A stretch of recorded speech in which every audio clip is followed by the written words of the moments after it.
Mesdames et messieurs, bonjour.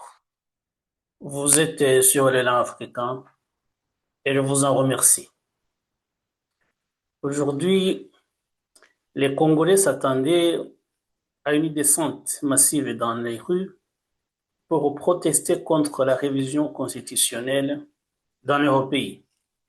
C'était une manifestation monstre qui avait été organisée par la coalition C64. Cette coalition qui lutte contre le projet gouvernemental de réviser la constitution du pays. Vous savez que au mois de juin, il y a eu deux votes. Le vote du Parlement, de l'Assemblée nationale, de la Chambre basse du Parlement, et le vote du Sénat, qui ont voté une loi autorisant la tenue des référendums sur cette question. Et maintenant donc, les opposants avaient prévu, ce 22 juillet 2026, de descendre dans la rue, de manifester massivement pour protester contre ce projet. Et d'ailleurs, la dernière fois qu'on a parlé de cette question, on se demandait pourquoi les opposants n'acceptent pas l'idée du référendum, mais plutôt se mobilisent pour voter contre ce projet de révision constitutionnelle qu'ils redoutent tant, puisqu'ils pensent que le président Félix Tshisekedi veut briguer un troisième mandat non autorisé actuellement par la Constitution. Et donc, ils pensent que s'il y a ce projet de révision constitutionnelle, c'est tout simplement pour permettre au président sortant de briguer un troisième mandat. Et donc, moi, je me posais la question, pourquoi est-ce que les opposants n'accepteraient pas de participer à ce référendum, mais plutôt de se mobiliser contre et de voter non à la révision constitutionnelle. Mais peut-être qu'ils ont leurs raisons. Je ne peux pas entrer dans le débat interne de la République démocratique du Congo. Toujours est-il que justement, les manifestations qui étaient prévues ce mercredi 22 juillet 2026 sont reportées à une autre date non définie pour l'instant. Pourquoi est-ce qu'ils ont accepté de reporter les manifestations? C'est simplement parce que le camp présidentiel a accepté l'idée d'un dialogue national inclusif. Et là, je pense que c'est très important. Quand les gens acceptent de dialoguer, c'est bien, c'est positif. Et donc, il va y avoir un dialogue national chapeauté par les chefs religieux, peut-être la CENCO. Donc, ça veut dire que ce n'est pas le président qui va désigner les dirigeants de ces consultations nationales, mais que c'est plutôt les religieux qui vont diriger le dialogue national. Et c'est un dialogue national qui se veut inclusif. Ça veut dire que personne n'est rejeté, toutes les formations politiques, toutes les forces de la société civile qui le veulent devront participer à ce dialogue national. Et donc, c'est parce que le président Félix Tshisekedi et ses proches ont accepté cette idée du dialogue national que l'opposition, du moins cette coalition du C64, veut accepter plutôt de reporter la manifestation qui était prévue ce mercredi 22 juillet 2026. Mais l'idée de reporter ces manifestations ne fait pas l'unanimité au sein même de la coalition. L'idée de reporter la manifestation n'est pas acceptée par tous les opposants. Il y en a qui disent que reporter ces manifestations est une erreur. Mais si la majorité a choisi justement le report, il ne peut en être autrement. Ça veut dire que les manifestations n'ont pas eu lieu ce mercredi. Tout simplement, ils vont voir comment les choses vont se dérouler. Mais les opposants ont tout de même posé des conditions. Ça veut dire qu'ils exigent que la loi sur le référendum, la loi votée fin juin par le Parlement, par l'Assemblée nationale et par le Sénat ne soit pas promulguée.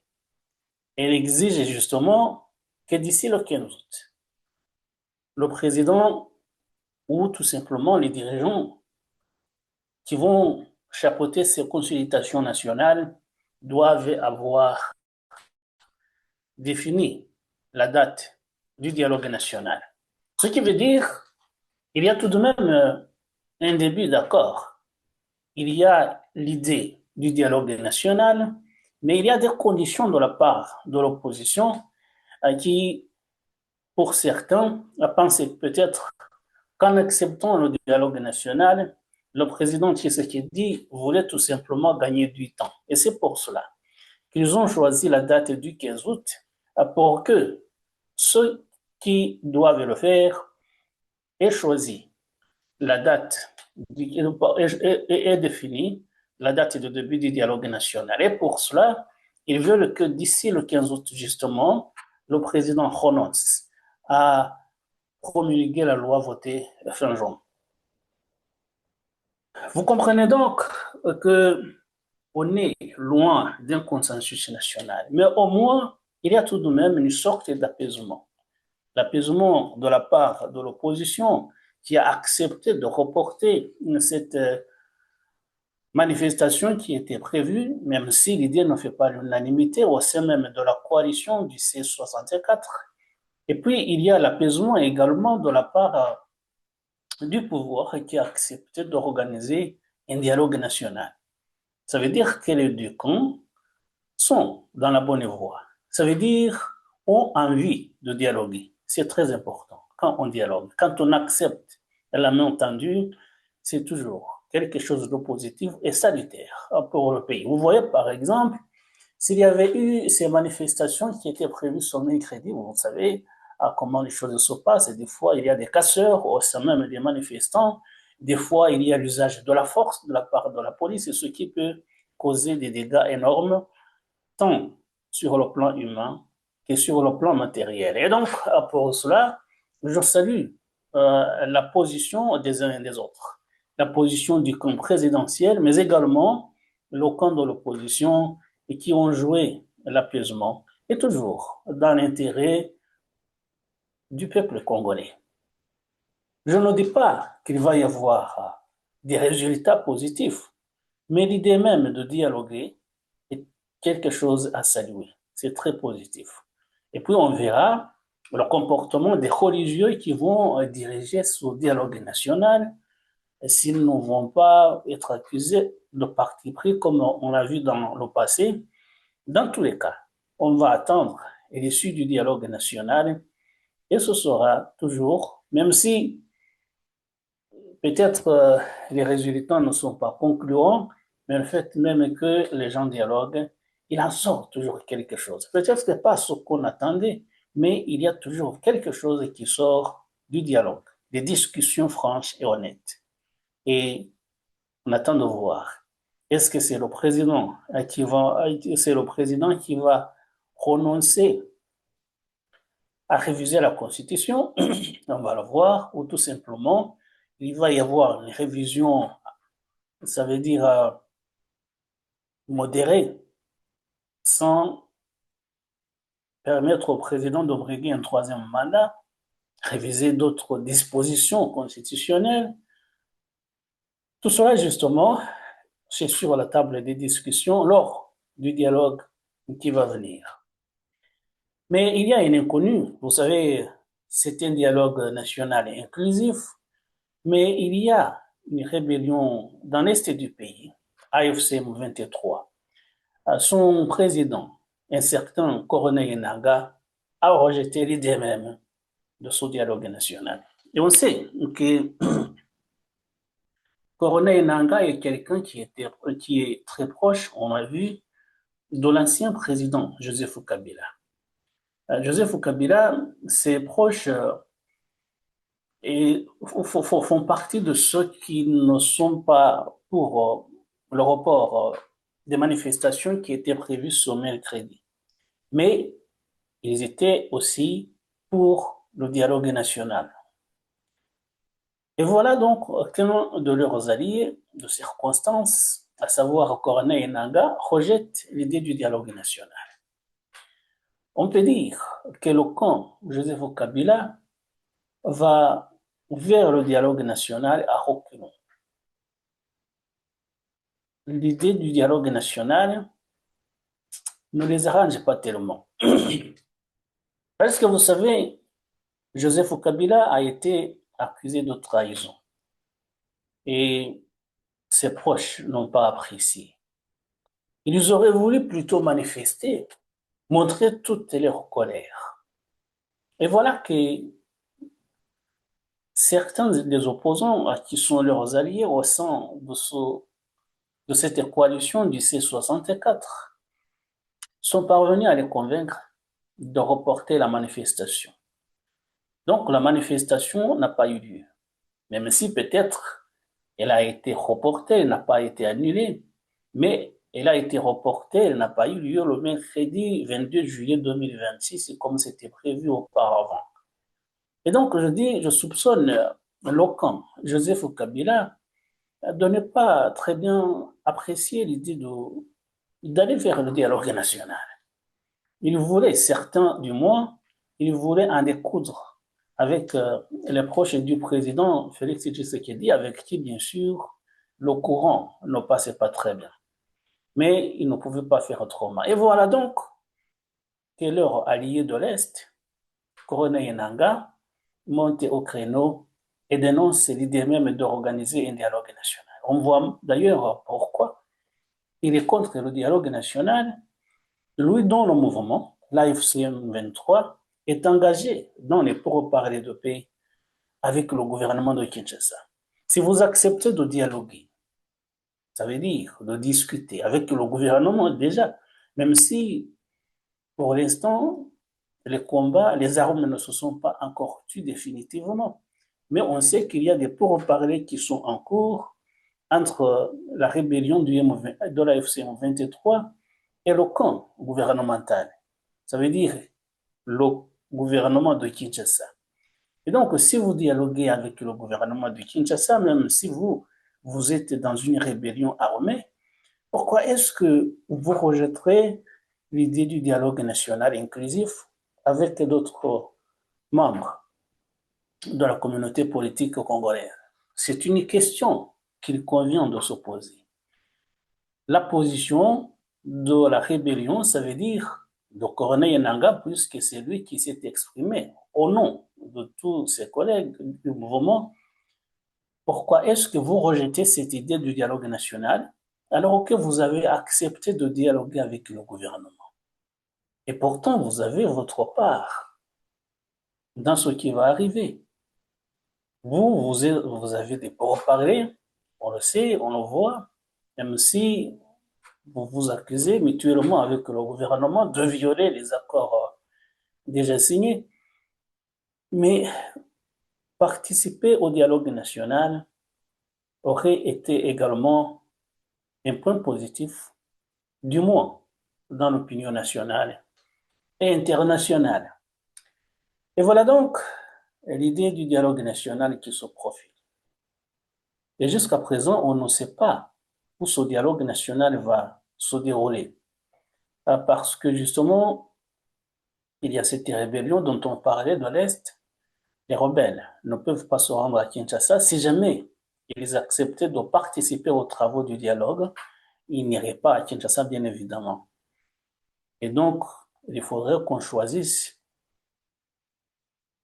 un lieu plus ou moins neutre, une capitale d'un pays ami. Les uns parlent de Kampala, les autres de Luanda. Il y en a qui parlent de Douala ou de Yaoundé au Cameroun. Jusqu'à présent, on ne sait pas. Et ça veut dire tout simplement, il faudrait que les partis puissent se mettre d'accord sur le lieu qui arrange tout le monde pour la tenue de ces discussions à venir. Et donc, je parlais du mouvement de la FCM 23, puisque jusqu'à présent, on ne sait pas s'ils vont accepter, mais Corneille Nangaa s'est exprimé contre le dialogue national. Il ne veut pas en entendre parler. Euh, s'il y a des médiateurs, ça veut dire qu'il faudra qu'il soit convaincu. Ça veut dire, peut-être, il va exiger certaines garanties, et s'il les a, peut-être que son mouvement également va participer à ce dialogue. Sauf que, bien sûr, parmi les gens qui soutiennent le pouvoir en place à Kinshasa, il y en a également qui ne veulent pas que la rébellion participe à ce dialogue. Pourquoi? Pour des raisons bien évidentes. Puisque la rébellion est accusée de crimes abominables. À tort ou à raison, mais il y a ces accusations. Et d'ailleurs, il y a également des organisations de défense des droits de l'homme qui pointent du doigt effectivement les violations massives des droits de l'homme dans les camps contrôlés par les rebelles. Et donc, pour les gens qui soutiennent le président Félix Tshisekedi, discuter directement, même si ça se fait dans le cadre de ces pourparlers auxquels je faisais allusion tout à l'heure, mais permettre à ces rebelles, à ce mouvement rebelle, de participer à ce dialogue national inclusif, c'est lui accorder un crédit qu'il ne méritait pas.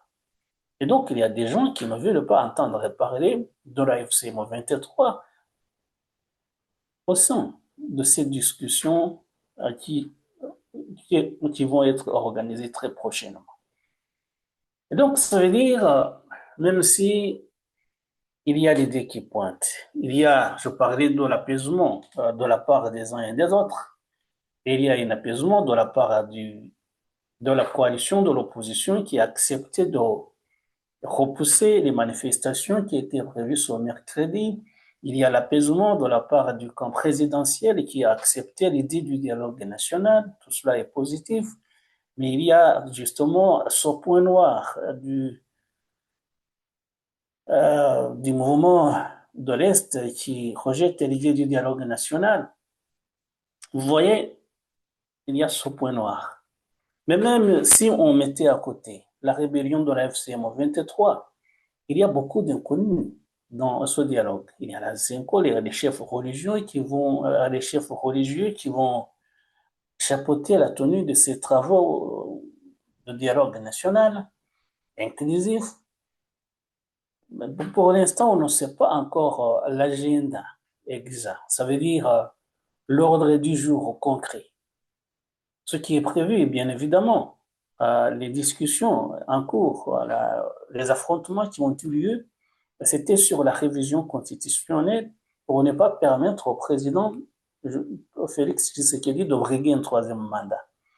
Mais forcément, il y a d'autres points sur lesquels les deux camps ne s'accordaient pas. Et surtout, bien évidemment, également, la condamnation de Joseph Kabila, vous le savez, d'autres points à discuter. Donc, il faudra qu'on affine déjà l'ordre du jour, mais bien évidemment, je pense que les concernés y pensent plus que moi, bien sûr. Mais je dis, comme un observateur, on ne sait pas ce qui va être réellement discuté. Il y a un point, bien sûr, de la révision constitutionnelle, mais il doit y avoir d'autres points sur lesquels les deux camps ne s'accordent pas, et justement, qui doit faire l'objet de débats, de discussions, afin de trouver un terrain d'entente. Dans tous les cas, donc, il y a beaucoup d'inconnus. Ce qu'on sait et qu'on a salué, c'est qu'il va y avoir un dialogue national. Pour l'instant, c'est tout, à peu près tout. On ne sait pas ce qui va se passer après. Et bien évidemment, on essaie de suivre. On essaiera de suivre pour voir comment les choses vont se passer. Mais il doit également y avoir une participation de la communauté internationale et surtout la communauté régionale. Il y a beaucoup d'organisations, vous savez, il y a le CNGL, cette instance qui avait été mise en place pour superviser les accords de paix entre le gouvernement de Kinshasa et la rébellion de la FCM 23. Il faudrait évidemment que cette instance joue un rôle majeur dans le dialogue à venir. Vous ne pouvez pas avoir un dialogue, même si c'est chapeauté par les chefs religieux, mais vous ne pouvez pas avoir un dialogue franc sans la participation de certains observateurs et des médiateurs, bien sûr, intéressés. Il y aura la communauté internationale, je parle surtout de l'Organisation des Nations Unies, mais également l'Organisation panafricaine, l'Union africaine. Il y a d'autres organisations qui devraient normalement être intéressées. Autrement dit, justement, ces discussions à venir doivent concerner les Congolais, mais également, il doit y avoir la participation d'autres observateurs internationaux et surtout des organisations d'intégration sous-régionale et régionale. Voilà. Et c'est pour cela donc que je dis que les uns et les autres, on essaiera de suivre ce qui va arriver. On verra comment les choses vont se mettre en place.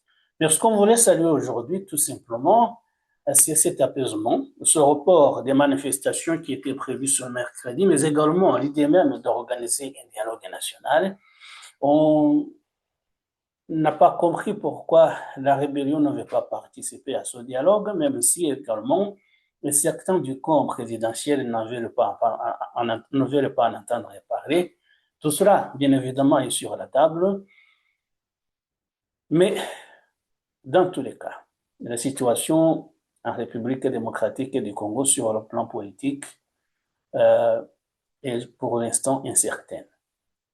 C'est incertain, on ne sait pas ce qui va se passer, surtout que justement, il y a cette guerre qui sévit à l'Est, qui a des soutiens, même s'il y a des pourparlers qui sont en cours, il y a l'engagement de beaucoup de puissances étrangères, essentiellement les États-Unis, mais également le Qatar. Il y a le Rwanda qui est accusé de soutenir la rébellion du M23. Tout cela, bien évidemment, fait que c'est une situation un peu complexe qui est en train de se démêler petit à petit avec les discussions. Il y avait des pourparlers sur le plan international, mais maintenant il y a ce dialogue au niveau national.